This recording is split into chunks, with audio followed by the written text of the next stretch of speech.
বাংলাদেশ এবং বাংলাদেশের বাইরে পৃথিবীর বিভিন্ন প্রান্তে যে যেখান থেকে চ্যানেলে দেখছেন আপনাদের সকলকেই সাদর আমন্ত্রণ তৃতীয় মাত্রায় দেখবার জন্যে।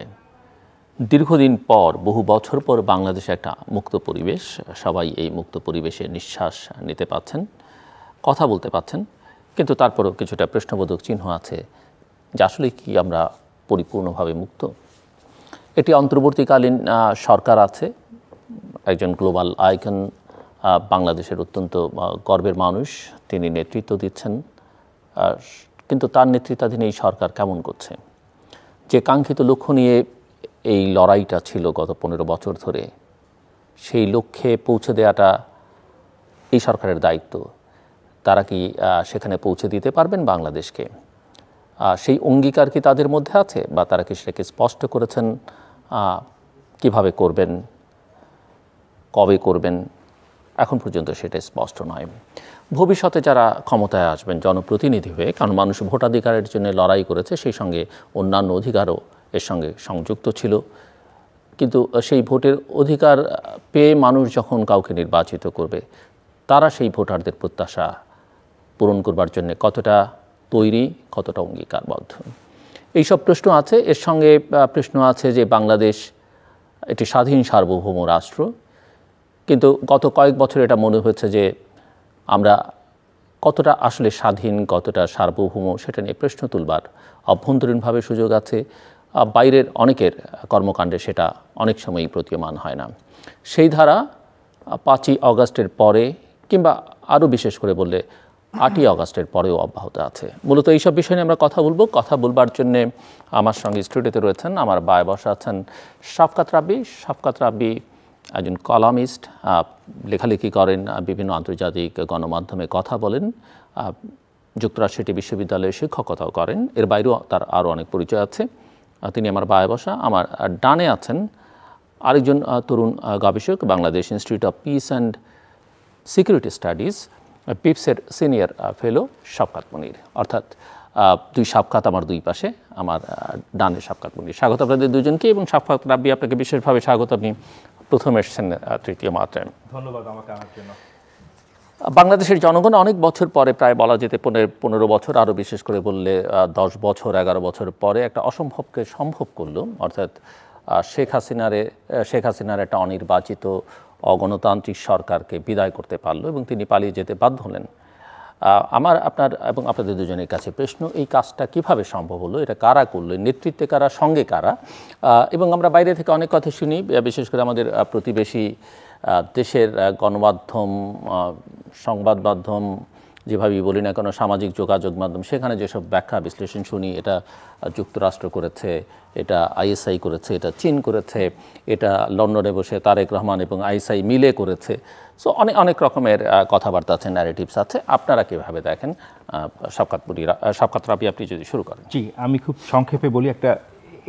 এটা এখন সবচেয়ে পপুলার প্রশ্ন যে এইটা কে করলো, এটা কি আমেরিকা করলো নাকি অন্য কোনো দেশ করলো? আসলে তার ট্রুথ এখানে হচ্ছে যে শেখ হাসিনাকে গত 15 বছর ধরে তার নিজের কার্যক্রম, তার দলের কার্যক্রম সহ তার যে ইমেজ তৈরি হচ্ছিল সারা পৃথিবীতে, সেই ইমেজটার কারণে তাকে একটা ফিমেল এম্পাওয়ারমেন্টের আইকন থেকে 15 বছরে তাকে ডিগ্রেড করে finally one party state, autocrat, dictator হতে হতে টাইরান্ট, এবং বিবিসি তাকে কনক্লুড করছে অ্যাজ এ ডেসপট তার যেদিন তার পতন হয়। তো এই শব্দগুলো কিন্তু গ্রেডেশন আছে, রাইট? মানে ডিকটেটর, অথরিটেরিয়ান হতে হতে হতে ডেসপট হিসেবে সে গেছে। এই ন্যারেটিভটা যখন ওভার দ্য 15 ইয়ার্স বিল্ড হলো, এটা অবশ্যই তার নিজের কারণেই হয়েছে, তার দলের কারণে হয়েছে, কিন্তু আন্তর্জাতিকভাবে বিভিন্ন সংস্থা, amnesty international, HRW, state department, বিভিন্ন আদার সংস্থা এই কথাগুলো আস্তে আস্তে আস্তে আস্তে সারা পৃথিবী মানুষকে অভ্যস্ত করে তুলছে যে this is not a female empowerment champion, it is actually আ টাইরান্ট। এটা যখন হয়ে যায়, পৃথিবীতে টাইরান্টস আর লোনলি, টাইরান্টের কোনো ফ্রেন্ড থাকে না একটা পর্যায়ের পরে। তারও তাই হয়েছিল, একটা পর্যায়ের পর উনি ভারত ছাড়া আর কারো কোনো ফ্রেন্ড ছিল না তার। So systematically she became weekend over the 15 years. So এই কারণেই প্রথম দিককার আন্দোলনগুলো ফেল করলেও লাস্টে যখন এই হাজার হাজার ছাত্র জনতা নেমে আসলো, তখন তার যেই ব্রুটাল রিপ্রেশন চালাতে হতো এটা থামানোর জন্য, সেটার জন্য যে গুডউইল বা ব্যাকআপ থাকার কথা, সেটা তার ছিল না। সো এখানে এটা আসলে একটা দুটা কোনো কান্ট্রির ব্যাপার না, এটা ওভার দ্য ইয়ার্স সে নিজেই উইকেন্ড হয়ে ফাইনাল ওভারে এসে একটা নতুন বলারের কাছে বোল্ড আউট হয়ে বের হয়ে গেছে। এটা হচ্ছে তার স্টোরি। শওকত মুনীর, প্রথমে জিল্লুর ভাই আপনাকে অশেষ ধন্যবাদ আজকে আমাকে আমন্ত্রণ জানানোর জন্য। আজকে বহুদিন পরে আমি তৃতীয় মাত্রায় এসেছি এবং এই ঘটনাটার অবতারণা করেই আমি শুরু করতে চাই। অনেক সময় গেছে যখন আপনি আমাকে আসতে বলেছেন, কিন্তু আমি আসতে পারিনি কারণ আমি জানতাম যে আমি এখানে এসে মন খুলে কথা বলতে পারবো না। গণপ্রজাতন্ত্রী বাংলাদেশ, মানুষের প্রজাতন্ত্র বাংলাদেশ, সেটা পরিণত হয়েছিল ভয় প্রজাতন্ত্রী বাংলাদেশে। আমরা 24 ঘন্টা একটা ভয়ের মধ্যে বাস করতাম। আপনার প্রোগ্রামে এর আগেও যতবার এসছি গত 15 বছর 7 মাস ধরে, তখন আমার সবসময় বেরোনোর পরে চিন্তা থাকতো যে কোথাও থেকে কি কোনো টেলিফোন আসবে বা এর কারণে কি আমাকে কোনো সমস্যা ফেস করতে হবে। আজকে আলহামদুলিল্লাহ অনেক বছর পরে সম্পূর্ণ ভয়হীনভাবে শান্ত চিত্তে খোলা মনে আজকে কথা বলতে এসেছি। যেটা শাফকাত রাব্বি ভাই অলরেডি বলেছেন যে by the time Sheikh Hasina left Bangladesh on the 5th of August, she was nothing but a despot. A despot who did not hesitate to kill her own people. মানুষের কে হত্যা করতে, শিশুদেরকে হত্যা করতে, মানুষকে পঙ্গু করতে, অন্ধ করতে সে বিন্দুমাত্র দ্বিধাবোধ করেনি। এবং এটাই শেখ হাসিনার রাজনৈতিক এপিটাফ। আমি একজন নিরাপত্তা ও রাজনৈতিক বিশ্লেষক হিসেবে আমি বলবো যে আমি মোটেও সারপ্রাইজ নই। আমরা বহু বছর থেকে দেখে আসছি যে যেভাবে মানুষকে নিপীড়ন করা হচ্ছিল, যেভাবে মানুষের কণ্ঠরোধ করা হচ্ছিল, যেভাবে মানুষকে উপর অত্যাচার চালানো হচ্ছিল, যেভাবে গণতন্ত্র এবং গণতান্ত্রিক অধিকার কেড়ে নেওয়া হয়েছিল, তিনটে নির্বাচনে আমরা ভোট দিতে পারিনি বা ভোট দিলেও সেটা কাউন্ট হয়নি। সিটি কর্পোরেশন নির্বাচনে ভোট দিয়েছি, সেটাও কাউন্ট হয়নি। এই সব কিছুর পরে এবং একটা প্রেসার কুকার জাতীয় পরিবেশ এই দেশে ক্রিয়েট করা হয়েছিল। আমরা সবাই আশঙ্কা করছিলাম যে যে কোনো মুহূর্তে একটা বিস্ফোরণ ঘটবে এবং সেই বিস্ফোরণটি ঘটেছে আমাদের এই ছাত্র নাগরিকদের যে অভ্যুত্থান, যেটাকে আমি মনসুন রেভলিউশন বা বর্ষা বিপ্লব নামে অভিহিত করতে চাই, তার মাধ্যমে। এই বর্ষা বিপ্লবের মাধ্যমে আমাদের এই প্রায় 16 বছরের পুঞ্জীভূত ক্ষোভ, আমাদের হতাশা, আমাদের যে প্রাণের ভেতরে যে ভয় এবং দুঃখ এবং হাজার হাজার মানুষের ত্যাগের উপাখ্যান হলো এই বর্ষা বিপ্লব। আমি শ্রদ্ধা জানাই সেই সব শহীদদেরকে যাদের বুকের তাজা রক্তের কারণে আজকে আমি, আপনি এবং শাফকাত রাব্বি ভাই এখানে বসে কথা বলতে পারছি। আমি শ্রদ্ধা জানাই সেই সব মানুষদেরকে যারা জীবনের একটা গুরুত্বপূর্ণ অংশ একটি কালো কুঠুরির মধ্যে বসে অতিক্রান্ত করেছেন। আমি শ্রদ্ধা জানাই সেই সব মানুষদেরকে যারা প্রবাসে বসে ইউটিউবের মাধ্যমে, ফেসবুকের মাধ্যমে আমাদের দেশের গণতন্ত্রহীনতার কথা বিশ্ব জনতার সামনে তুলে ধরেছেন। আমি শ্রদ্ধা জানাই সব গণতন্ত্রকামী মানুষের জন্য, যাদের জন্য আমরা এই বর্ষা বিপ্লবকে পেয়েছি। আমাদের সামনে পথ অনেক বন্ধুর, অনেক কঠিন পথ আমাদের সামনে, কিন্তু এটুকু বলতে পারি যে কবি শামসুর রহমানের ভাষায়, আমি এখনো যে এখানে দাঁড়িয়ে আছি এ আমার অহংকার। চমৎকার বলেছেন দুজনই। শাফকাত রাব্বি, আপনার কাছ থেকে বুঝতে যাই যে 8ই অগস্ট নতুন একটা সরকার শপথ নিল, অন্তর্বর্তীকালীন সরকার। আমরা এখনও জানি না যে, কারণ সংবিধানের ভেতরে এই বিষয়ে কিছু নেই এবং আদালত তাদেরকে সরকার গঠন করতে পারেন, সেটা আদালত জানিয়ে দেবার পরেও আসলে তারা কতদিন থাকতে পারেন বা তারা নিজেরাও সেটা কিছু বলছেন না। বাট সামগ্রিকভাবে আপনি কি মনে করেন সরকারটি কেমন হলো, গত কয়েকদিনে তাদের পারফরমেন্স কি, এবং আপনি কি মনে করেন কি না যে এই যে যেটি শাফকাত মুনীর বলছিলেন যে এত আত্মদান, এত ত্যাগ, 15 বছরের, তারপরে বিশেষ করে 36 দিনের, সেই আকাঙ্ক্ষা আসলে এরা কতটা ধারণ করতে পারছে বলে আপনি মনে করেন? দেখেন এই সরকারটার উপরে মানুষের এক্সপেকটেশন অনেক হাই, সো এত হাই এক্সপেকটেশন আসলে রিয়ালিস্টিকলি চিন্তা করলে হয়তো তারা ফিল আপ করতে পারবে না, কারণ the burden of high expectation is always a problem. তাদের উপরে মানুষের অসম্ভব আকাঙ্ক্ষা রাইট না, সেটার জন্য তাদের যেরকম টিম দরকার সেটা তাদের এই মুহূর্তে আছে কিনা এটা নিয়ে অনেকের সন্দেহ আছে।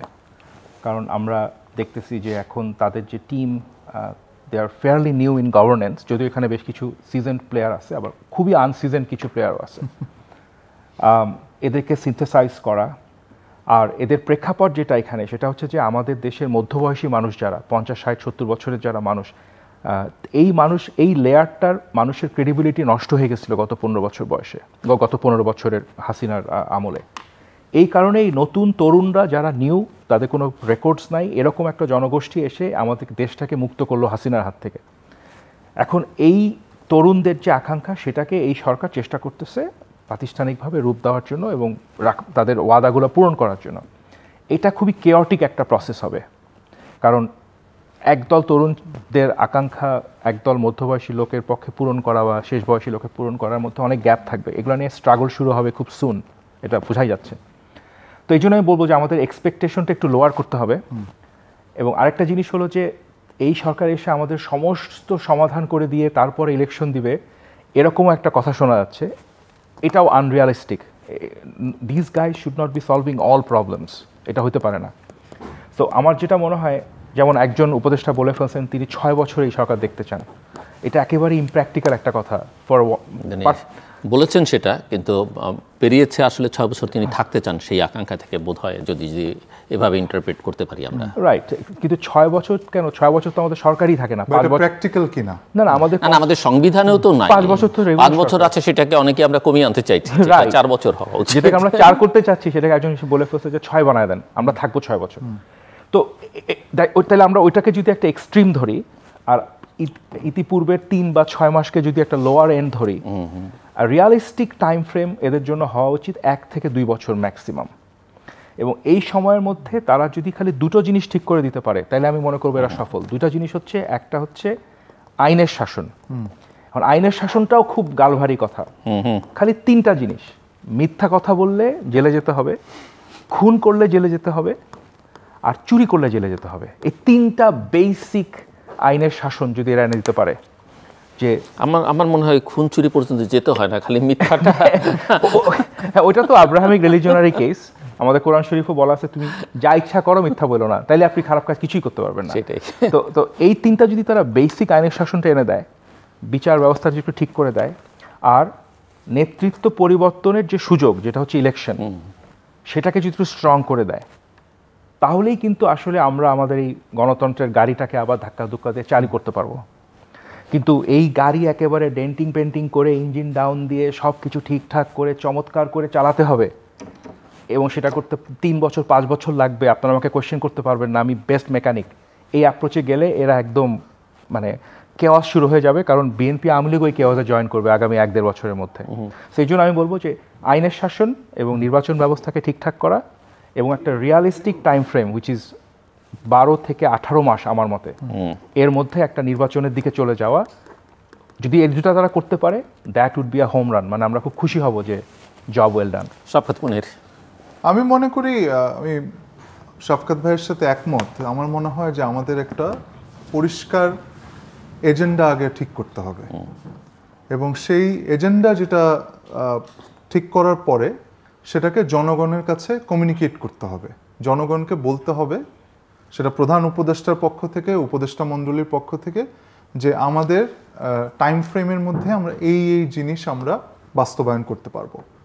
আমাদের প্রত্যাশাগুলো বাস্তবসম্মত হতে হবে, এবং প্রত্যাশাগুলো রিয়েলিস্টিক হতে হবে, মানে, এবং আমাদের বুঝতে হবে যে এই অল্প সময়ের মধ্যে কতটুকু কাজ করা সম্ভব। উনি আইনের শাসনের কথা বলছেন, আমি বলবো আর এর সাথে যোগ করব যে ইকোনমিক স্টেবিলাইজেশন। অলরেডি আমরা দেখছি যে ডক্টর দেবপ্রিয় ভট্টাচার্যের অধীনে শ্বেতপত্র প্রকাশের জন্য একটি কমিটি এস্টাবলিশ করা হয়েছে। আমরা চাই যে প্রথমে আমরা সমস্যাগুলোকে আইডেন্টিফাই করব, এবং সেই অনুযায়ী এই সরকারের যে ইকোনমিক টিম আছে, খুবই ভালো টিম, ল অ্যান্ড অর্ডারটা হ্যাঁ, ল অ্যান্ড অর্ডার অবশ্যই। ইকোনমিক স্টেবিলাইজেশনের পরবর্তীতেই আসবে হচ্ছে ল অ্যান্ড অর্ডারকে স্টেবিলাইজ করা, আইন শৃঙ্খলা পরিস্থিতিকে উন্নয়ন করা, এবং ওই যে উনি বললেন যেটা যে এই লাইনচ্যুত রেলগাড়ি, যেটা আমাদের ওই রেলগাড়িকে আবার লাইনে আনা, এবং এই টাইম ফ্রেমটা রাজনৈতিক দলের সাথে একটা কনসেনসাসের মাধ্যমে হতে হবে, যাতে বৃহৎ রাজনৈতিক দলগুলো এগ্রি করে যে এতটা সময় এই সরকারের থাকা উচিত এবং এইভাবে তারা এই সংস্কারের এজেন্ডাটা বাস্তবায়ন করবে, এবং সেখানে মানুষের একটা বাই ইন থাকতে হবে। গত 15 বছর 7 মাসের যে আওয়ামী শাসন আমল, সেখানে একটা বড় ক্যাজুয়ালিটি হলো এখানে মানুষের কোনো সে ছিল না, মানুষের কোনো অধিকার ছিল না, প্রতিনিধির সাথে মানুষের কোনো যোগাযোগ ছিল না। সরকারের পক্ষ থেকে কিছু আদেশ শোনানো হতো এবং আমরা ভয় নিয়ে আমরা সেই আদেশগুলোকে আমরা পালন করতাম নাগরিক হিসাবে। এই সংস্কৃতিটাকে এন্ড করতে হবে, শেষ করতে হবে। তাই সরকারের সাথে অন্তর্বর্তীকালীন সরকার যেটা গঠিত হয়েছে কিছুটা এক্সটেনশন হয়েছে, তো আপনি কি মনে করেন যে তাদের পারফরমেন্স দেখে কি মনে হচ্ছে? না, তাদের পারফরমেন্স এখনো আমার মনে হয় তাদেরকে আরেকটু সময় দিতে হবে, এখনো ইটস টু আর্লি, এখনো 1 মাসও কমপ্লিট হয়নি। আমরা বা এটা শেপ যেটা মানে যাদেরকে নিয়ে করা হলো তারা কতটা ডেলিভার করতে পারে? যাদেরকে আনা হয়েছে এখানে অনেকেই আছেন যারা মাঠ পর্যায়ের কর্মী বা যারা এনজিও জগৎ থেকে এসছেন, তাদের জন্য গভর্নেন্সের জায়গাটা একেবারেই নতুন বা সরকারের জায়গাটা একেবারেই নতুন। বাট আমরা আশা করব, আমাদের সবার প্রত্যাশা এবং আমি মনে করি সব বাংলাদেশির এখন দায়িত্ব যাতে এই সরকার সাকসেসফুল হয়, কারণ ছাত্র নাগরিকদের অভ্যুত্থান থেকে উঠে আসা এই সরকার, বিপ্লব পরবর্তী সরকার, সংস্কারের সরকার, এটা তো সাধারণ কোনো সরকার নয়। তাই আমরা চাইবো যে তারা তাদের ম্যান্ডেট অনুযায়ী, তাদের এজেন্ডা অনুযায়ী তারা মানে আপনি যদি বিপ্লব বলেন তাহলে বিপ্লব পরবর্তী সরকারের তো বিপ্লবীদেরই থাকার কথা। বিপ্লবের সঙ্গে সম্পর্কহীন অনেক মানুষ আছেন বলে অনেকে বলেন, যে যাদের আসলে গত 15 বছরে আন্দোলন, সংগ্রাম, বিপ্লব, আকাঙ্ক্ষা বা তাদের কণ্ঠস্বরও শোনা যায়নি দেশে। সেই প্রশ্নটা তো থেকেই যায়। 15 বছরে যা হচ্ছে তা নিয়ে কেউ, অনেকে আছেন একবার একটি টু শব্দ করেননি, তারাও তো সরকারে আছে। সেই প্রশ্নটা থেকেই যায় এবং আমি মনে করি একটা খুব গুরুত্বপূর্ণ প্রশ্ন সরকারকে এখন আনসার করতে হবে, যে যদি রিফর্ম এজেন্ডা বাস্তবায়ন করতে হয় তাহলে কি 20-21 জন উপদেষ্টা নিয়ে সেটা সম্ভব কিনা, নাকি উপদেষ্টা মণ্ডলীর আরো সম্প্রসারণ প্রয়োজন, অথবা কিন্তু কি রিফর্ম করবেন? না, রিফর্মে তো ক্যাপাসিটি ডিফাইন করতে হবে। মানে ওরা তো এখানে এসে একদম সমস্ত প্রবলেমের সলিউশন দেওয়ার দায়িত্ব তাদের না। অবশ্যই না, এই জন্য আমি বারবার বলছি যে রিফর্ম তো ধরেন একটা কন্টিনিউয়াস প্রসেস, সেটা টেকসই হচ্ছে কিনা সেটা আবার আরেকটা বিষয়। আপনি করলেন, আরেকটা সরকার আসলো, ওয়াইপ আউট করে দিল। সবচেয়ে গুরুত্বপূর্ণ ব্যাপার হলো এখন পর্যন্ত আমরা শুধু সংস্কার কথাটা শুনছি। কি সংস্কার? এটা আমার কাছে অনেক সময় মনে হয়, যদি মানে কেউ মাইন্ড না করলে ভালো হয় আমার কথা শুনে, আওয়ামী লীগের মুক্তিযুদ্ধের চেতনার মতো। মানে আওয়ামী লীগ মুক্তিযুদ্ধের চেতনা বলেছে, কিন্তু তার কোনো প্রায়োগিক কোনো কিছু আমরা দেখিনি, মিন করেছে বলে শুনিনি। স্লোগান নির্ভর না হয়ে যায়, আমরা যাতে সংস্কারটা কি বলতে আমরা কি বোঝাচ্ছি, উনি কিছু বললেন, আমিও কিছু আইডিয়া বললাম, আপনিও বলছেন, এই জন্য এই এজেন্ডাটা সবার আগে সেট করা দরকার। And there needs to be a clear communication with the people, যে আমরা এত সময়ের জন্য এসেছি, আমরা এই সময়ের মধ্যে এই এজেন্ডা বাস্তবায়ন করব, এবং সেটার জন্য আমাদের এই রিসোর্সেস দরকার। প্রয়োজন হলে উপদেষ্টা মণ্ডলীর সম্প্রসারণ, প্রয়োজন হলে প্রতিমন্ত্রী মর্যাদায় লোকজনকে অ্যাপয়েন্ট করা, এই সব জিনিস আমাদের এখন চিন্তা করতে হবে। না, এখানে আমি একটা জিনিস অ্যাড করি, সেটা হলো যে উপদেষ্টা মণ্ডলীর সম্প্রসারণ করতে করতে এটা যদি 56 বা 40 জন একটা হয়ে বসে, না তা বলছি, সেটাও কিন্তু প্রবলেম্যাটিক, কারণ অবশ্যই এটা একটা ইন্টারিম গভর্নমেন্ট, এটার অবশ্যই বেসিক্যালি তাদের রুটিন কাজ করার কথা। যদি আপনি সংবিধানের অতীতের সরকারগুলোর দিকে তাকান, সেটাই হওয়া উচিত। রাইট। এবং আমরা কিন্তু অতীতে কিন্তু আমাদের 2-3টা প্রেসিডেন্ট আছে যেখানটাতে তত্ত্বাবধায়ক সরকার এসেই এক রাতে 40 জন 56 জন সচিব ওলটপালট করতো, পুলিশ অ্যাডমিনিস্ট্রেশন পুরো এক সপ্তাহে ওলটপালট করে ফেলতো। এটা কিন্তু প্রেসিডেন্ট আছে, ওইটাও তো সংস্কার, তাই না? মানে নিউ লেভেল প্লেইং ফিল্ড করা বলতাম আমরা তখন। আমরা 96-2000 এর আগে দেখেছি। রাইট, আমাদের ডেটা আছে এটার উপরে।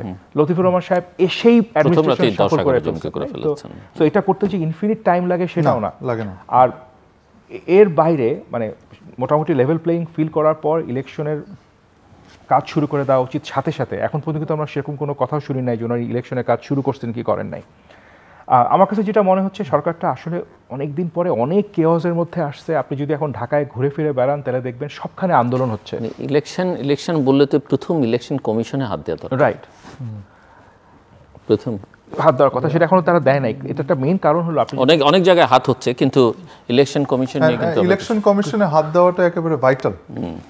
রাইট। এবং আপনি যদি দেখেন এখন ঢাকা শহর আন্দোলনের শহর, প্রাইমারি স্কুল থেকে শুরু করে যে কোনো প্রাইভেট স্কুল, ইউনিভার্সিটি, কলেজ সবখানে আন্দোলন হচ্ছে এখন। কারণ মানুষের যে গ্রিভেন্স 15 বছরের, যেটা কোনো রেমেডি ছিল না, কোনো চ্যানেল ছিল না আউটলেট, সবাই এখন যে যার জায়গার মতো যে আন্দোলন করে করে দাবি আদায় করার চেষ্টা করতেছে। It must have an impact on the government. এবং এটা এমন একটা সময় হচ্ছে যেখানে রাস্তায় পুলিশও কম। পুলিশ জানে না তার চাকরি থাকবে কি থাকবে না, পুলিশ অফিসাররা জানে না সে কি জেলে যাবে নাকি রিটায়ারমেন্টে যাবে, নাকি ওএসডি হবে নাকি ফাঁসিতে ঝুলবে। তো এরকম একটা ক্রিপলিং একটা সিচুয়েশনের মধ্যে গভর্নমেন্টের রাইট নাও আছে। এটাকে ঠিক করার জন্য যেই ধরনের কমিউনিকেশনস দরকার আমরা সেটা এখন পর্যন্ত দেখি নাই, যদিও মাত্র 17 দিন হয়েছে। ইউনূস সাহেবকে বোধহয় কেউ অনেকবার বলছিলেন যে আপনি আরেকটু ক্লিয়ারলি কথা বলেন, এক্স্যাক্টলি আপনি কি করতেছেন। সেরকম কোনো ক্লিয়ারেন্স কিন্তু এখনো আসে নাই, ক্লিয়ার কোনো কথাবার্তা।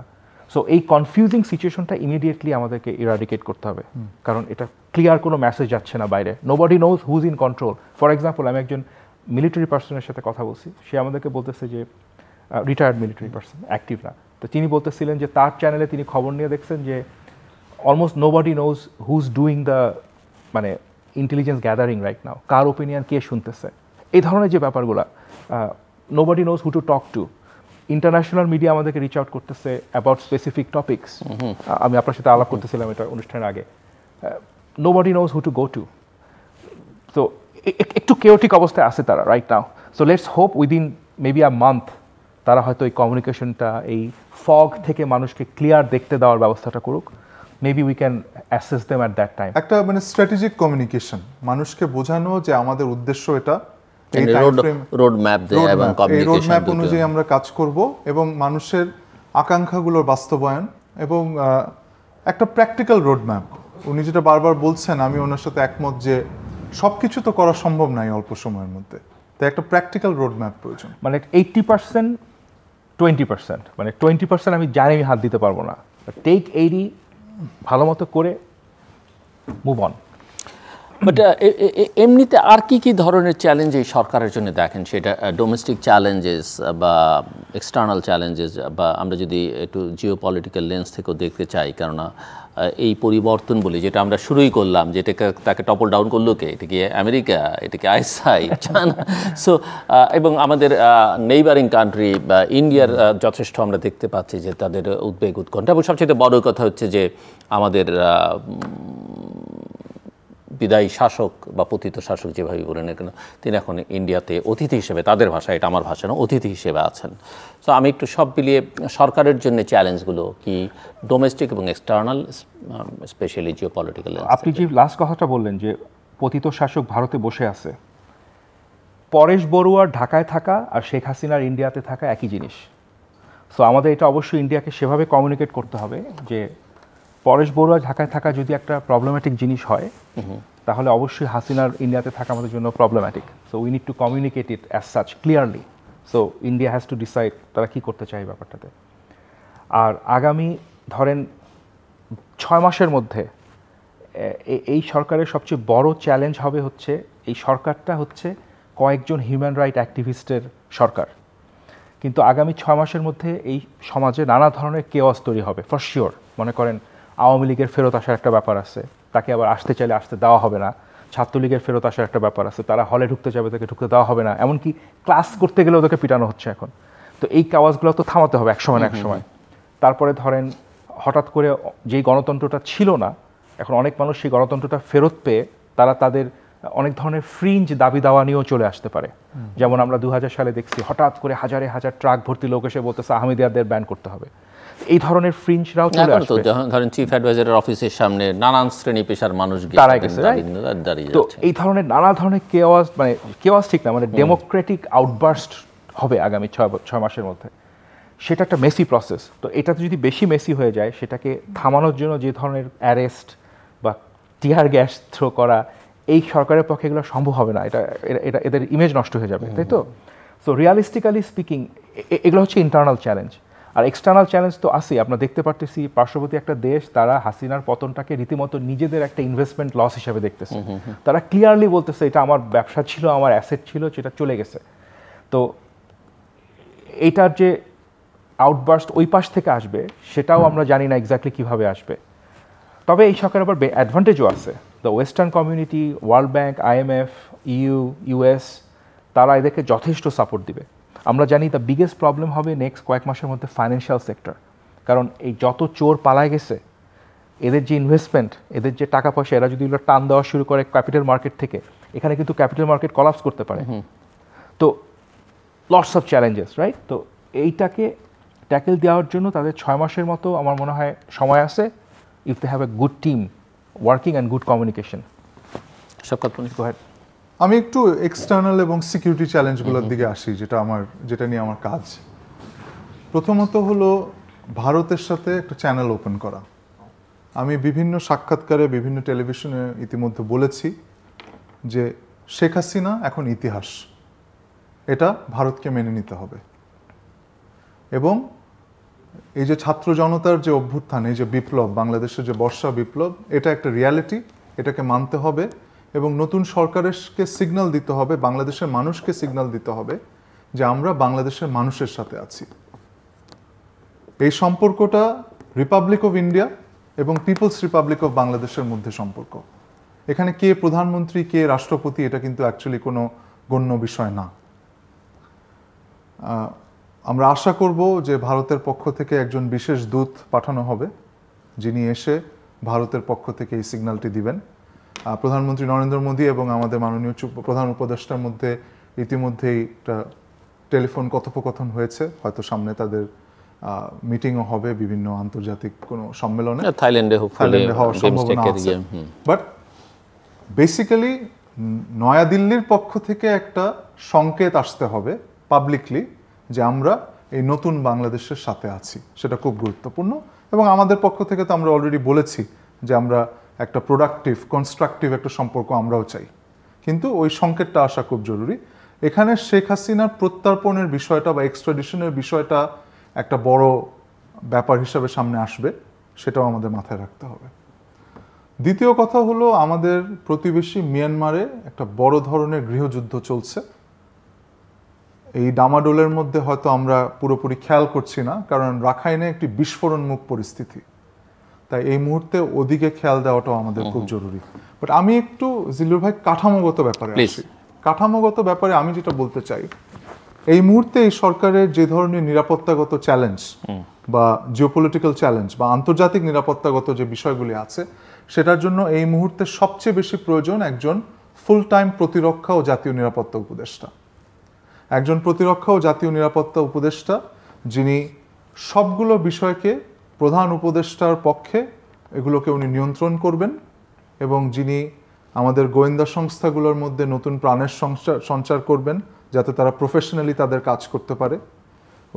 তিনি আমাদের সশস্ত্র বাহিনীর মধ্যে একটা যাতে ভালো কোঅর্ডিনেশন হয় সেটাই এনশিওর করবেন এবং তার পাশাপাশি আমাদের যে আন্তর্জাতিক নিরাপত্তা সম্পর্কগুলো আছে সেগুলোকে রিভাইটালাইজ করবেন। এই পয়েন্টে আমি একটা কথা বলি, এইটা খুব ইম্পর্টেন্ট জিনিস এই কারণে যে সাধারণত আমরা যদি এখন মনে করি যে স্বরাষ্ট্র মন্ত্রণালয়ের যে দায়িত্বে আছেন আর পররাষ্ট্রে যে আছেন তিনি এই কাজগুলো করবেন, এটা একটা ব্যাড আইডিয়া।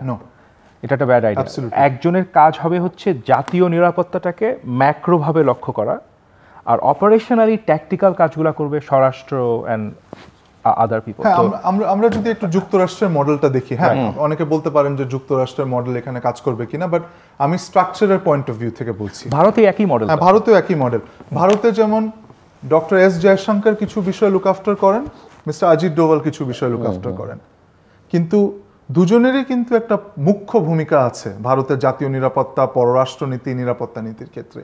তাই এই জায়গাটাতে এই যে একটা ভ্যাকিউম তৈরি হয়েছে, এটাকে তাড়াতাড়ি অ্যাড্রেস করাটা আমাদের জন্য খুব গুরুত্বপূর্ণ। আরেকটা বড় কথা আমি বলতে চাই যে পররাষ্ট্র নীতির ক্ষেত্রে আমার ব্যক্তিগত অভিমত হলো যে পররাষ্ট্র নীতি, এই আওয়ামী আমলের যে পররাষ্ট্র নীতি, শেখ হাসিনা আমলের যে পররাষ্ট্র নীতি, সেখানে কিন্তু বারবার এই একটা ব্যালেন্সের কথা বলা হতো আরেকটা বলা হতো যে সবার সাথে বন্ধুত্ব, কারোর সাথে বৈরিতা নয়। বাট আমরা একটা স্লোগান ভিত্তিক ফরেন পলিসিতে পরিণত হয়েছিলাম। আমাদের যেটা এই মুহূর্তে প্রয়োজন, যেরকম ইকোনমির উপর টাস্ক ফোর্স করা হচ্ছে, আমি আশা করব, আমি অনুরোধ করব, আহ্বান করব আমাদের অন্তর্বর্তীকালীন সরকারকে যে তারা পররাষ্ট্রনীতি এবং নিরাপত্তা নীতির উপর দুটো আলাদা টাস্ক ফোর্স গঠন করবেন। আমাদের আশা রইবে যে এই টাস্ক ফোর্সগুলো বাংলাদেশের পররাষ্ট্রনীতি কী ধরনের হওয়া উচিত সেটার উপর তারা একটা রিপোর্ট দিবে। কারণ আমরা যদি রিফর্ম বা সংস্কারের কথা বলি, তাহলে রিফর্ম বা সংস্কার তো পররাষ্ট্রনীতি এবং নিরাপত্তা নীতিতেও লাগবে। যেমন আমার একটা প্রধান প্রশ্ন, যে যদি এটা বিপ্লব পরবর্তী বা ছাত্র নাগরিকের অভ্যুত্থান পরবর্তী সরকার হয়ে থাকে, তাহলে যেসব রাষ্ট্রদূত যারা বছরের পর বছর ধরে গণপ্রজাতন্ত্রী বাংলাদেশকে সার্ভ করা বাদ দিয়ে একটি পরিবার বা একজন মানুষের ব্যক্তিগত কর্মচারীতে পরিণত হয়েছিলেন, এবং তারা যদিও এখন অনেকেই বিপ্লবী হওয়ার চেষ্টা করছেন, বা তাদের ফেসবুক, তাদের এক্স বা যেটাকে আগে আমরা টুইটার বলতাম, বা অন্যান্য সামাজিক মাধ্যমে গেলে কিন্তু পরিষ্কার হয়, তাই না? এমনও রাষ্ট্রদূত আছেন যে শেখ পরিবারের একজনের নতুন সন্তান হয়েছে, তিনি সেটার উপরে টুইট করে বিশাল একটা জ্ঞানগর্ভ বক্তৃতা দিয়েছেন। তো তারা এখন কেন বাংলাদেশকে এখনো প্রতিনিধিত্ব করছেন? সাধারণ নাগরিক হিসাবে আমার মনে কিন্তু এই প্রশ্নটা জাগে। সেটা তো ধরেন রাষ্ট্রদূতরা আছে, এবং বহু জায়গায় এখন দেখতে পাই আমাদের সমাজে অনেকেই সুর, স্বর, রং পাল্টে ফেলছেন। সেটা হ্যাঁ, যেমন আমাদের দেশে বেশ কিছু বিশ্ববিদ্যালয়ের শিক্ষক ছিলেন, আছেন, যারা সকালবেলায় শিক্ষক, রাতের বেলায় শখের গোয়েন্দা, বিকেলবেলায় ডিসইনফরমেশন এক্সপার্ট, সন্ধ্যাবেলা হয়তো বা অন্য কিছু। তারা বিশ্ববিদ্যালয়ের শিক্ষক কম, সরকারের তল্পিবাহক বেশি ছিলেন। তাদের মধ্যে থেকেও আমরা এখন অনেক বিপ্লবী কথাবার্তা দেখছি, কিন্তু আমরা কিন্তু কোনো কিছু ভুলে যাইনি। এমনও শিক্ষক আছেন যারা আন্দোলনকারী ছাত্রছাত্রীদের পাশে দাঁড়াতে তারা অনীহা প্রকাশ করেছেন, একটা স্মারকলিপিতে স্বাক্ষর করতে তারা অনীহা প্রকাশ করেছেন। তারা ওই সরকারের মদতপুষ্ট হয়ে তারা বিভিন্ন পদ লাভ করেছেন। তো এই সব মানুষকে আমাদের আইডেন্টিফাই করতে হবে, এবং অ্যাকাউন্টেবিলিটি হ্যাজ টু বি এনশোর্ড। তারা যদি ভুল করে থাকেন, তারা যদি অপরাধ করে থাকেন, সেজন্য তাদেরকে অবশ্যই দায় স্বীকার করতে হবে। তাই আমি বলবো যে এই ছাত্র নাগরিকের অভ্যুত্থান পরবর্তী যে সরকার, এবং আমরা রিফর্ম এজেন্ডার কথা বলেছি, সেখানে এই ব্যক্তিগুলোকে আইডেন্টিফাই করাও কিন্তু খুব জরুরি। কারণ এদেরকে যদি আইডেন্টিফাই না করা যায়, আমি কিন্তু গ্যারান্টি দিয়ে বলতে পারবো না যে তারা আমাদের এই বিপ্লবকে অসফল করার জন্য বা ব্যর্থ করার জন্য তারা কাজ করবেন না। একটা সাপের কাছে যাওয়ার আগে আপনার কাছে আবার আমি এই বিষয়গুলোই হয়তো একটু খানিকটা আলোচনা আসবো। যেমন ধরেন আপনি নিরাপত্তার কথা বললেন, একটা নিরাপত্তা উপদেষ্টা থাকলে আমাদের জন্য অনেক ভালো হয়, যিনি এই কাজগুলো করতে পারেন। যে লক্ষ্য নিয়ে এই সরকার গঠিত হয়েছে, বা আপনারা যে লক্ষ্যটা, টার্গেটটা ফিক্স করে দিচ্ছেন তাদের জন্য, সেখানে কিন্তু পলিটিক্সটা খুব ইম্পর্টেন্ট অবশ্যই, এবং পলিটিক্যাল ম্যানেজমেন্ট বা পলিটিক্সটাকে ফিক্স করা বা পলিটিক্যালি বিষয়গুলোকে ডিল করার জন্য আমি কাউকে দেখতে পাই না এখানে। রাজনৈতিক দলগুলোর সঙ্গে যে কথা বলবেন বা একটা জায়গায় নিয়ে আসবার চেষ্টা করবেন, সেটা আমি অনুপস্থিত দেখি। যদি আপনারা দেখেন, আমাকে এখানে তো অ্যাকচুয়ালি রাজনীতিবিদ কেউই নাই। আমি রাজনীতিবিদের কথাও বলছি না, একজন তো অভিজ্ঞ রাজনীতি থাকতেই পারতো, মানে গ্রহণযোগ্য কোনো দলে থাকতেই তো পারতো। কোনো বাধা তো নেই, কোনো বাধা তো নাই, এখানে কোনো রাজনীতিবিদই নাই। দেখুন, রাজনীতি আমরা 1/11-এর সময় বা 1/11-র সময় একটা জিনিস দেখেছি, যে কিছু আইডিয়ালিস্টিক মানুষ একটা প্রপোজাল নিয়ে এসেছিলেন যে একটা টেকনোক্র্যাটিক সরকার হবে, বাংলাদেশের রাজনীতির কোনো দরকার নাই, একটা রাজনীতি শূন্য সমাজ হবে। আমরা দেখেছি যে সেটা পরবর্তীতে পরিণতি কি হয়েছিল। রাজনীতি, রাজনৈতিক দল, এটা রিয়ালিটি। অন্তর্বর্তীকালীন সরকারকে তাদের কাজ পূরণ করে ইনশাল্লাহ একটা সময়ের পরে নির্বাচন হবে, একটা রাজনৈতিক সরকার, একটা রাজনৈতিক দল এসে সরকার গঠন করবে, এটাই বাস্তব। তাই আমি বারবার বলছি যে বৃহৎ রাজনৈতিক দল যারা আছে তাদের সাথে একটা কনসেনসাসের মাধ্যমে, তাদের সাথে একটা আলাপ আলোচনা শুরু করার মাধ্যমে এই এজেন্ডাটাকেও সেট করতে হবে, এবং আমাদের রাজনৈতিক বাস্তবতাটাকে মাথায় রেখে আমাদের কাজটা করতে হবে। আপনারা কি এই পুরো সেটের মধ্যে এমন কাউকে দেখেন যিনি সকল রাজনৈতিক দলের সঙ্গে কথা বলতে পারবেন, বা সকল রাজনৈতিক দল সবাই মিলে কম বেশি কাউকে আস্থার মধ্যে নিবে এমন কেউ কি আমি তো মনে করি যে প্রফেসর মোহাম্মদ ইউনূস আমাদের মাননীয় প্রধান উপদেষ্টাকে সকল রাজনৈতিক দল আস্থার মধ্যে নিবে এবং তিনি মানে উনি ছাড়া, উনি তো ধরেন হেড করছেন, আমি এর বাইরে বলছি ওনার। আমার মনে হয় একটা ওয়ার্কিং গ্রুপ ক্রিয়েট করা যেতে পারে, যা কিছু উপদেষ্টাদেরকে নিয়ে, যেটা আমরা 11-11 সময় দেখেছি, যারা রাজনৈতিক দলদের সাথে ডায়ালগ করবে এবং সেটা দিয়ে শুরু করা যেতে পারে। শাফকাত রাব্বী, রিফর্মের যে আশাগুলা শাফকাত মনির বললেন, এক্ষেত্রে আমি একটা জিনিস বলি, আমাদেরকে খুব প্র্যাকটিক্যালি চিন্তা করতে হবে। কারণ আওয়ামী লীগের আমলে যত চোর ছিল, আওয়ামী লীগের আমলে যত খুনি ছিল, এদেরকে যদি আমরা সবাইকে পাকড়াও করতে চাই, এই দেশ খালি হয়ে যাবে। কারণ তখন এমন কোনো বিজনেসম্যান ছিল না যে চুরি করে নেই, এমন কোনো পলিটিশিয়ান ওদের সাইডে ছিল যে খুন খারাপি করে নেই। আমাদেরকে আনফর্চুনেটলি রিয়ালিস্টিক্যালি যেটা করতে হবে এখন, সেটা হলো একটা মেরিট লিস্ট তৈরি করতে হবে। টপ খুনি, টপ চোর, এখন সেটা আপনি ধরেন 50 বলেন, 70 বলেন, 100 বলেন, কিছু একটা নাম্বারে আপনাকে সেটেল ডাউন করতে হবে। কারণ আমাদের ক্রিমিনাল প্রসিকিউশনের যে সিস্টেম আছে, এখানে এত ভালো লয়ারও নাই, জাজও নাই, হাজার হাজার লোকের খুন খারাপি বিচার হঠাৎ করে শুরু করা। তো আমার মতে যেটা উচিত হবে আমাদের, সেটা হচ্ছে ইমিডিয়েটলি একটা শীর্ষ খুনি, শীর্ষ চোরের তালিকা তৈরি করা হোক। সেখানে ধরেন 100, 200 অথবা 50, 100 দিয়ে দেওয়া হোক। ওই লোকগুলাকে তাড়াতাড়ি 3-4 মাসের একটা প্রক্রিয়ার মধ্যে দিয়ে নিয়ে একটা বিচারের ব্যবস্থা করা হোক ট্রাইব্যুনালের মাধ্যমে। তাহলে হবে কি, জাতিটার মধ্যে একটা ক্লোজার চলে আসবে এবং এক্সাম্পলারি পানিশমেন্ট দিতে হবে। ফর এক্সাম্পল, শীর্ষ খুনি যারা হবে তাদের তো প্রচুর ভিডিও ক্লিপস আছে। ও ট্রায়াল আবার কি, দেখাই যাচ্ছে যে তুমি একটা নিরস্ত্র মানুষকে গুলি করতেছো, সাক্ষী বা কি, আমি দেখতেছি তুমি করতেছো, এর তো কোনো এক্সকিউজ নাই। মনে করেন যেই পুলিশ, যেমন গতকাল একটা ভিডিও আসছে, গুলি করলো, একটা মানুষ পড়ে গেল, নাও ইউ গো টু মানে capital punishment or go to 14 years. সেটা তো যে গুলি করলো তাকে, কিন্তু আর অর্ডার যে দিল, হ্যাঁ বুঝতেছি। তো এভাবে আপনার একটা ইমিডিয়েটলি একটা এই কনফিউশনটা সারানোর জন্য, ওই যে বললাম না, পুলিশরা এখন জানে না তার চাকরি থাকবে না, ওএসডি হবে না, ফাঁসি হবে নাকি রিটায়ারমেন্টে যাবে সে, এই অবস্থায় তো সে কাজ করতে পারবে না। তো আমাদেরকে অবশ্যই শীর্ষ চোর, শীর্ষ খুনির একটা তালিকা দিয়ে এদেরকে আইসোলেট করে রেস্ট অফ দ্য সোসাইটিকে নিয়ে ইমিডিয়েটলি নর্মালসি আনতে হবে। কারণ এখন সবাই যদি দৌড়ের উপর থাকে আর সবাই যদি ভয়ে থাকে, কাজ করার লোক পাওয়া যাচ্ছে না। ফাইন্যান্সিয়াল মার্কেট, যেমন যেটা আমার ইন্ডাস্ট্রি, ফাইন্যান্সিয়াল ইন্ডাস্ট্রিতে এখন পুরোপুরিভাবে কেউ জানে না যে তার অ্যাকাউন্ট থাকবে কিনা, তার ব্যবসা সে কালকে করতে পারবে কিনা। তো এই জন্য আমাদের এটা ইম্পর্টেন্ট। তো সংস্কার করতে গেলেও প্র্যাকটিক্যালিটিটা যেন মাথায় থাকে, সবাইকে দৌড়ের উপরে রাখানো যাবে না। এটা কিন্তু 9/11 গভর্নমেন্টের মিস্টেক ছিল, 111 সরি, সবাই দৌড়ের উপরে। তখন কি হলো, 2 বছরের মাথায় দ্য সিস্টেম কলাপসড। ওইটার আলোকে আমাদেরকে করতে হবে যেটা, সেটা হচ্ছে ধরেন 10টা ব্যাংক ক্লোজ করে, মার্চ করে, ফিনিশ ইট, যে done, we are done fixing banks. তো এই ধরনের যে প্র্যাকটিক্যাল অ্যাসপেক্টটা, এটার জন্য tough communication, decisive decision making, এগুলো দরকার। আমি শিওর এটা হয়তো একসময় হয়ে যাবে, কিন্তু যদি আমরা 3 মাসের মাথায় থেকে এগুলো হচ্ছে না, আপনার এই শোতে আপনার উচিত হবে ইমিডিয়েটলি অ্যালার্ম রেজ করা। কারণ they don't have infinite time. 3-4 মাসের মাথায় আমাদেরকে এই পয়েন্টগুলো যেগুলো বলতেছি, এটা আমরা ওয়ার্ক দেখতে চাই, মানে অ্যাকশন দেখতে চাই। শাফকাত মুনির, এবং আমি যেটা আলোচনা করছিলাম যে ভারত প্রসঙ্গ, যে এটা একটা বাংলাদেশের ইস্যুতে তো গত 15 বছরে তো সবচাইতে যে দেশটির নাম আলোচনা হয়েছে বন্ধু রাষ্ট্র হিসেবে, কিংবা কি বলবো, শত্রু না বলে এর চেয়ে ভালো কোন শব্দ ব্যবহার করা যায়, মানে সফট শব্দ কি ব্যবহার করা যায়, যে মানুষ যে কোনো কারণেই তাদেরকে অ্যাকসেপ্ট করতে পারছে না বাংলাদেশের মানুষ, এর সঙ্গে সম্পর্কটা আসলে কীভাবে? এক্ষেত্রে আমাদের কিছু গ্র্যান্ড বার্গেন এবং কিছু বোল্ড স্টেটমেন্ট মেক করতে হবে। যেমন আমি কিছু বোল্ড স্টেটমেন্ট আপনাদেরকে মেক করে যাই। ফার্স্ট অফ অল, বাংলাদেশে বসে ভারতের বিরুদ্ধে, মানে ভারতের ন্যাশনাল সিকিউরিটি নষ্ট করার জন্য কারো যদি কোনো হবি হিসাবে যদি কেউ এটা নিয়ে থাকে, it's a bad hobby. Absolutely এটার ব্যাড আইডিয়া। হ্যাঁ, যে আমি ভারতকে চিমটি দিব, এটা আমার আশা, এটা ব্যাড আইডিয়া। এরকম কারো আশা থাকলে তাকে সরান এবং ক্লিয়ারলি কমিউনিকেট করেন যে ভারতের সাথে আমাদের অ্যাক্টিভিস্ট দুষ্টামি করার কোনো দরকার নেই। এটা একটা।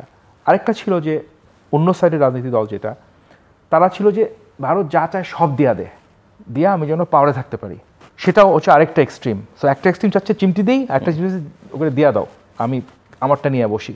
এইটার যে মধ্যবর্তী জায়গাটা, এটার একটা ক্লিয়ার কমিউনিকেশনস থাকতে হবে। সেটা হলো যে ভারতের সাথে আমি ডিলস করব, ভারতের সাথে ন্যাশনাল ইন্টারেস্ট যেখানে অ্যালাইন্ড হবে, আমরা ফেয়ার ট্রেড করব। তুমি আমার উপর থেকে গাড়ি নিয়ে যাও, গাড়ির জন্য 500 টাকা, ট্রাকের জন্য 2000 টাকা, ট্রেনের জন্য 3000 টাকা, পুট আ নাম্বার, যে ফি পে করতে করতে যাও, মানে কমিউনিকেট করতে হবে মিউচুয়াল স্বার্থ যেটা এত ক্লিয়ার যে কোনো মানুষ কমন সেন্স দিয়ে বলতে পারবে না যেটা আনফেয়ার কারো, মানে কোনো পার্টির জন্যই।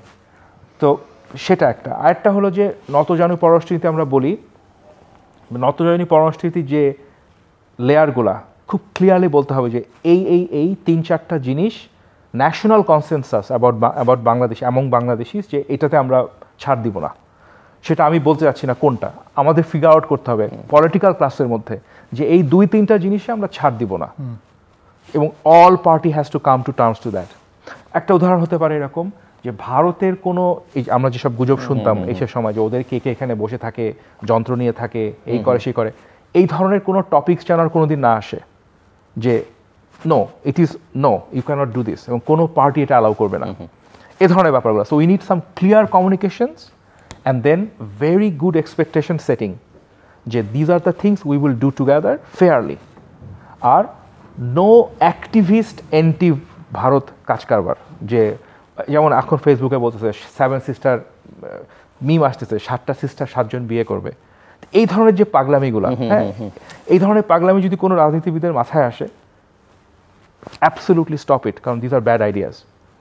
কিছু আনরিজলভড ইস্যু আছে, যেমন ধরেন বর্ডারের কিলিং ইস্যু, যেটা বাংলাদেশের জন্য অনেক সময় খুবই সেন্সিটিভ ইস্যু। দ্বিতীয়ত হচ্ছে যে পানির ইস্যু, পানির সমস্যার সমাধান আমরা কোনোভাবেই করতে পারছি না। এখন তিস্তা, এই যে তিস্তা তো আছেই, এই যে পররাষ্ট্র উপদেষ্টার পক্ষ থেকে অলরেডি বলা হয়েছে, সর্বশেষ যে এখন ফেনীতে বন্যা, এই অঞ্চলে এটাকে এক ধরনের বলা হচ্ছে যে ওরা ওয়াটার অ্যাগ্রেশন।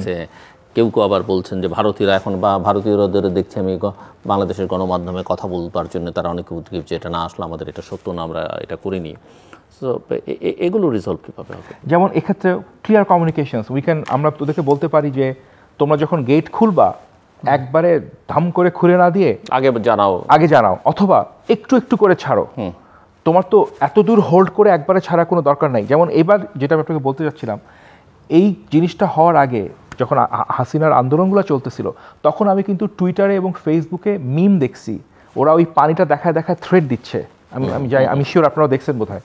ওরা কিন্তু কেউ মানে এটা সরকার না, মানে ইউজাররা, নর্মাল ইউজাররা ওই ছবি দেখায় দেখায় থ্রেড দিচ্ছিল যে এই দেখো পানি এ পর্যন্ত চলে আসছে, হাসিনা চলে গেলে খুলে দিব আমরা। সো এটা কিন্তু এমন না যে এটা কেউ জানতো না। আমি এই মিম দেখছি টুইটার এবং ফেসবুকে একদম through out the last month, এবং হঠাৎ করে এটা খুলে দেওয়া হলো। তো এই জিনিসগুলা যখন আসে, আমাদেরকে অবশ্যই একটা প্র্যাকটিক্যাল কমিউনিকেশনে যেতে হবে যে তোমার পানি যে বাড়ে, you don't have to just let it go in one day. 6 ইঞ্চি করে ছাড়ো, যাতে করে আমার জিনিসটা একটু অ্যাবজর্ভ হয়ে নামে। Even if you want to flood me, তুমি যদি বন্যা ফেলতেও চাও, একটু আস্তে ছাড়লে আমার মানুষগুলো রিয়্যাক্ট করতে সুবিধা হয়, নাহলে তো সুনামির মতো পানি আসে। একটু আস্তে আস্তে দাও, তাহলে আমি হয়তো আমার গরুটাকে সরাতে পারবো, মুরগিটাকে নিতে পারবো। তো এই ধরনের clear communications and expectation setting, যে I expect you to honour this common sensical things, even if you want to flood me, but do this things. তো এইগুলো আমাদেরকে, it all comes down to clear communications. কারণ ভারত আমাদের জন্য একটা reality, এটা আমাদের জিওগ্রাফিক অবস্থান, এটা কোনো দিন চেঞ্জ হবে না।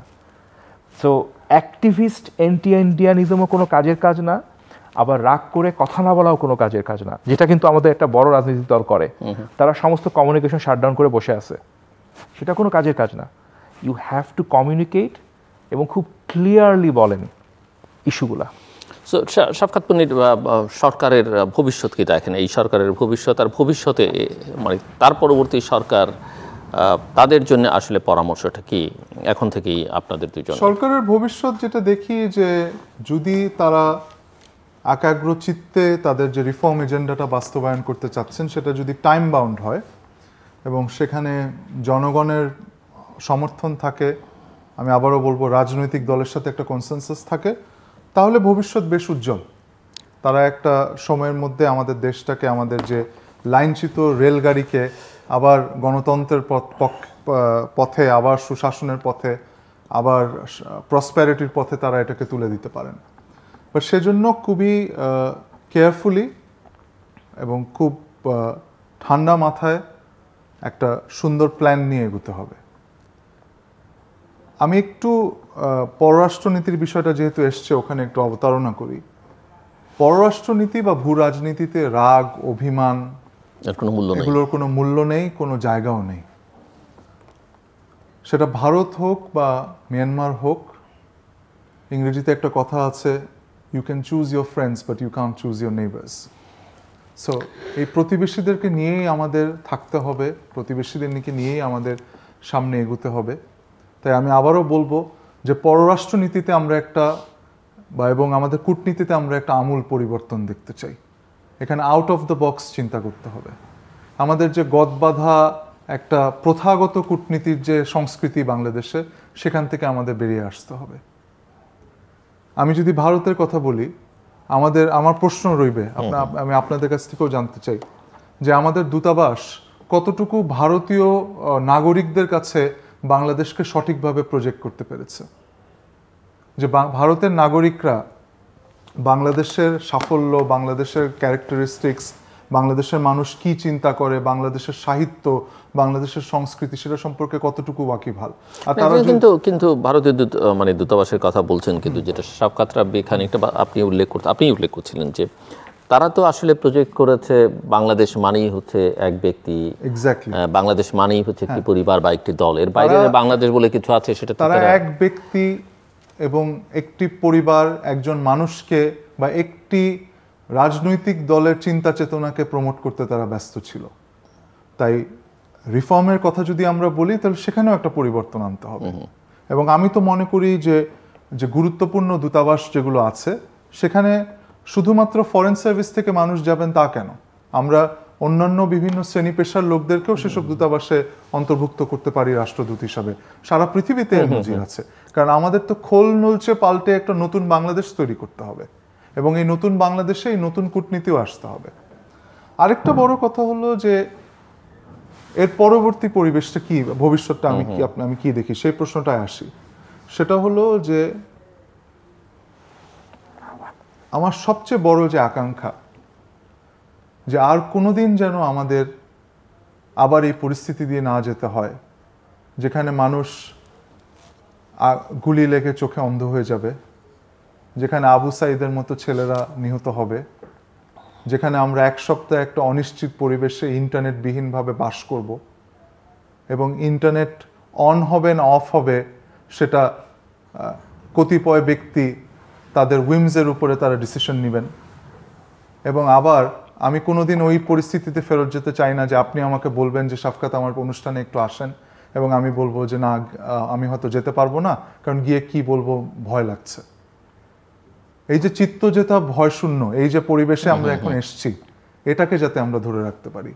আমরা গণতন্ত্রের কথা বলি, আমরা সুশাসনের কথা বলি, বাট আমি এমন একটা বাংলাদেশ দেখতে চাই যেখানে সত্যিকারের গণতন্ত্র এবং সুশাসন থাকবে। আমি ব্যক্তিগতভাবে বিশ্বাস করি যে বাংলাদেশ তো কোনো গোল টেবিল বৈঠকের মাধ্যমে অর্জন করা দেশ না, লাখো শহীদের রক্তের বিনিময়ে অর্জন করা বাংলাদেশ। আমি মনে করি যে বাংলাদেশ শুধুমাত্র একটা দেশ বা একটি ভৌগোলিক ভূখণ্ড না, বাংলাদেশ একটি আদর্শ, একটা আদর্শের জন্য এই বাংলাদেশকে সৃষ্টি করা হয়েছে। আমরা এতদিন একটি রাজনৈতিক দলের আদর্শ চেতনার কথা শুনেছি, আমরা বাকি মানুষের কথা শুনি নাই। আমি চাই এমন একটা বাংলাদেশ তৈরি হবে ভবিষ্যতে, যেটা যেই সরকারি আসুক, বা আমি শুধু অদূর ভবিষ্যতের কথা না, আরও দূরের কথাও বলছি, সেখানে আমরা বাংলাদেশের এই আদর্শটাকে প্রতিষ্ঠিত করতে পারবো। সেটাই 53 বছরে কিন্তু আমরা এখনো পারিনি। শাফকাত রাব্বি, আমি বলবো যে এক্সপেকটেশন এবং ফোরকাস্ট, যে ওদের কী হতে যাচ্ছে, অ্যাকচুয়ালি আমি ফোরকাস্ট করতে বেশি পছন্দ করি। আমি মনে করি যে ওদের খুব ক্লিয়ারলি একটা অবজেক্টিভ ডিফাইন করতে হবে, মানে হোয়াই অ্যাম আই হিয়ার, এই গভর্নমেন্ট ক্লিয়ারলি বলতে হবে, এবং এই ক্লিয়ার অবজেক্টিভের মধ্যে লিমিটেড নাম্বার অফ অবজেক্টিভ থাকতে হবে। কারণ আমরা অনেক সময় বলি যে 60টার বেশি অবজেক্টিভ দিলে ওটা করা যায় না, অ্যাকশন ওরিয়েন্টেড। হ্যাঁ, মানে সো ম্যাক্সিমাম 3-4টা অবজেক্টিভ তাদেরকে দিতে হবে ক্লিয়ার, যে এই 4টা কাজ করতে আমরা আসছি। তাহলে হবে কি, ওদের সফলতাটা প্রুভ করতেও ইজি হবে। তো ক্লিয়ার যদি অবজেক্টিভ ওরা ডিফাইন করতে পারে, যেটা এখনও করে নাই, যদি করতে পারে, তখন এই অবজেক্টিভটা কতদিনে ডিফাইন করব সেটারও একটা ক্লিয়ার ধারণা দিতে হবে আমাদেরকে। It cannot be 6 years and it's not going to be 3 months. So it's going to be somewhere in the middle, probably towards the 3 months, then 6 years. So hopefully within 2 years. এটা হচ্ছে clear objective এবং time line দিতে হবে। সেটা করলে পরে মানুষের যে ওভার এক্সপেকটেশনস আছে সেটা কমে আসবে, কারণ right now people R expecting the sky from them. এটা কোনো সরকার দিতে পারবে না, পৃথিবীর কোনো সরকারই পারে না। সো ওভার এক্সপেকটেশনটা ম্যানেজ করতে হবে। এর বাইরে একটা জিনিস আমি দেখতে পারতেছি যেটা চ্যালেঞ্জ হয়ে যাবে এদের জন্য। একটা তো বললাম ইকোনমি, আরেকটা বললাম যে ধরেন ফরেন পলিসি রিলেটেড কিছু জিনিসপাতি আছে। ইন্টারনালি আমাদের যে ছাত্ররা এই গ্লোরিয়াস অভ্যুত্থানটা করলো, যেটা আমাদের জেনারেশন করতে পারে নাই, আপনার জেনারেশন করতে পারে নাই, নতুন ছেলেমেয়েরা যেটা করে দিল, এখন এই গ্লোরিটা থাকতে থাকতে তাদেরকে কোনোভাবে একটু ইনস্টিটিউশনালাইজ করে ফেলতে হবে, যাতে করে ধরেন তারা একটা সেট আপ পেয়ে গেল যেখানে ধরেন মানুষ হটলাইনের মতো হয়তো 200 ভলান্টিয়ার থাকবে, মানুষ ফোন করে করে তাদেরকে কমপ্লেন দিতে পারবে, তারা বসবে একটু সিস্টেম্যাটিকভাবে।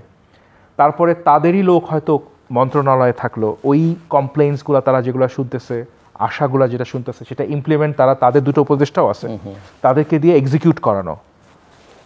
কিন্তু এই ধরেন এখন এই মুহূর্তে যে তারা রাস্তাঘাটে রাস্তা কন্ট্রোল করতেছে বা ধরেন ভলান্টিয়ার যেগুলো করতেছে, এগুলো আস্তে আস্তে কমায় নিয়ে এসে ওদেরকে ইনস্টিটিউশনাল কিছু পাওয়ার দিয়ে তাদেরকে স্কুলে ব্যাক করাতে হবে। কারণ না হলে হবে কি, এই ছাত্রদের ভূমিকাটাকে স্যাবোটেজ করা খুব ইজি।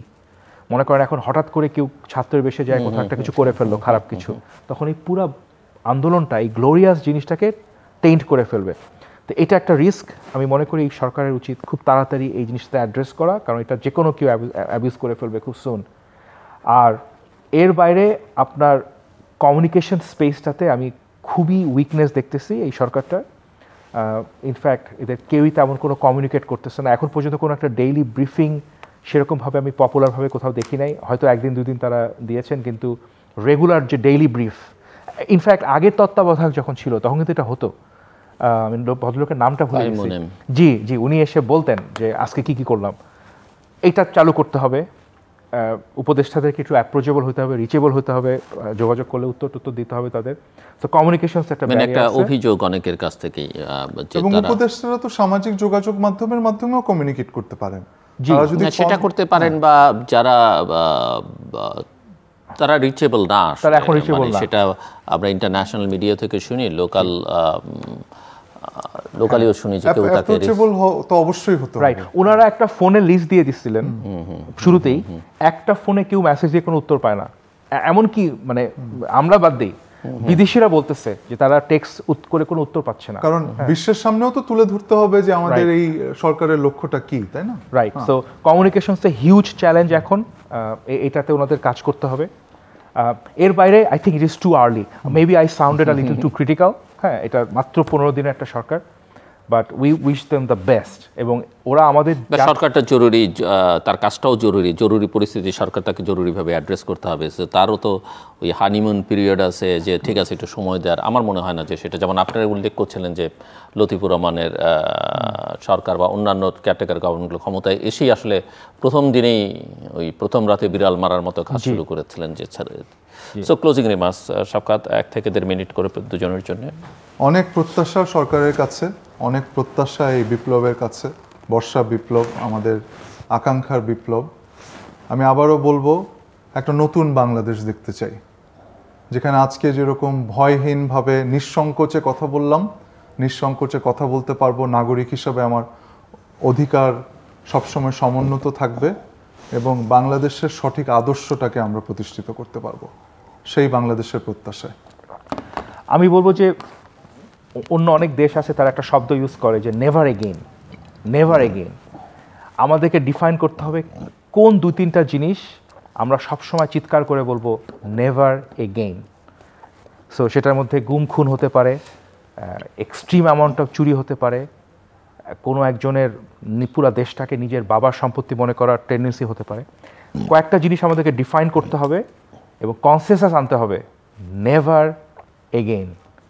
দর্শক, অনুষ্ঠানের শেষ প্রান্তে আমরা সামাজিক যোগাযোগ মাধ্যম ফেসবুক, এক্স এবং ইউটিউবে তৃতীয় মাত্রা লাইভ স্ট্রিম হচ্ছে, আপনারা দেখতে পারেন। টেলিভিশনের পর্দায় দেখতে না পারলে যে কোনো সময় যে কোনো স্থান থেকে ইউটিউবে তৃতীয় মাত্রা চ্যানেলটি সাবস্ক্রাইব করে পর্ব বা পুরনো পর্বগুলো আপনারা দেখতে পারেন। মিস্টার শাফকাত মুনির এবং মিস্টার শাফকাত রাফি, অসংখ্য ধন্যবাদ এই আলোচনা শোনার জন্য। দর্শক, আমার অতিথিরা শুরু থেকে শেষ পর্যন্ত নানা কথা বলেছেন, নানা পরামর্শ দিয়েছেন, নানান অবজারভেশন দিয়েছেন। শেষ কথা একজন বলেছেন যে নেভার এগেইন। আমাদেরকে ঠিকঠাক করতে হবে। যদি আমরা আন্দোলনের বিজয়ের ঠিক আগ মুহূর্তে একজন সমন্বয়কের মুখ থেকে যিনি সরকারও আছেন তিনি বলছিলেন যে বাংলাদেশে আর কোনোদিন স্বৈরতন্ত্র বা ফ্যাসিবাদকে জায়গা দেওয়া হবে না এবং সেটা দেখতে চান না। আমার অতিথি যিনি কথা বলছিলেন তিনি বলছিলেন যে কিছু কিছু জিনিস আমাদের আইডেন্টিফাই করতে হবে যেগুলো আমরা আর বাংলাদেশের ভবিষ্যতে দেখতে চাইবো না। সেটা মিথ্যা হতে পারে, সেটা গুম খুন হতে পারে, সেটা আয়নাঘর হতে পারে, সেটা গোয়েন্দা সংস্থাগুলোর অভ্যন্তরীণ রাজনৈতিক বিষয়ে হস্তক্ষেপ, কিংবা ওই যে আমাদের কথাবার্তা তারা আমাদের প্রাইভেসির মধ্যে ঢুকে পড়েন এবং সেটা আবার ফাঁস করে দেন, সেই কাজগুলো বন্ধ করা। এরকম কিছু কিছু জিনিস করা যেতে পারে। আরেকজন বলছেন যে একটা নতুন বাংলাদেশ দেখতে চাই। আসলে আমরা যে বাংলাদেশ আমরা 53 বছরে দেখেছি এখানে অর্জন ছিল না সে কথা আমরা বলবো না, কিন্তু অর্জনের চাইতে বিসর্জন বেশি ছিল। মুক্তিযুদ্ধের মধ্য দিয়ে যে অর্জন আমরা করেছিলাম 71 সালের 16ই ডিসেম্বর, বাকি যা কিছু আমরা দেখেছি সেখানে অর্জনের চাইতে বিসর্জনের পাল্লাটা অনেক বেশি ভারী, কারণ আমাদের পোটেনশিয়াল অনেক বেশি, সেটা আমরা কাজে লাগাইনি। নতুন সরকার কি করবে তারা এখন পর্যন্ত কিছুই বলছেন না। তবে একথাও তাদের মাথায় রাখতে হবে যে বাংলাদেশের মানুষের কিন্তু, বিশেষ করে আরও বললেন বাঙালির কিন্তু এত ধৈর্য টর্য নেই, এটা যেন তাদের মাথায় থাকে। আপনি যেই হন না কেন, সবচেয়ে বড় কথা শেখ হাসিনার মতো এত প্রতাপশালী রাজনীতিবিদকেও তারা এখন ইতিহাসের আস্থা করে নিক্ষেপ করেছেন বা ইতিহাস বানিয়ে ফেলেছেন। প্রত্যাবর্তন আর আগামী দিনে তার বয়সকাল হবে এটা কেউ দুঃস্বপ্নেও ভাবেন না, সুযোগ নেই, স্বপ্ন তো অনেক পরের কথা। সরকার কি করতে পারে? ওনারা বলছেন দুজনেই এক বাক্যে যে সরকারের প্রধান লক্ষ্য হচ্ছে এটা অবাধ, সুষ্ঠু, গ্রহণযোগ্য, অংশগ্রহণমূলক নির্বাচন নিশ্চিত করা। স্ট্র্যাটেজি কমিউনিকেশন নেই, রোড ম্যাপ নেই, সে কথাও বলেছেন।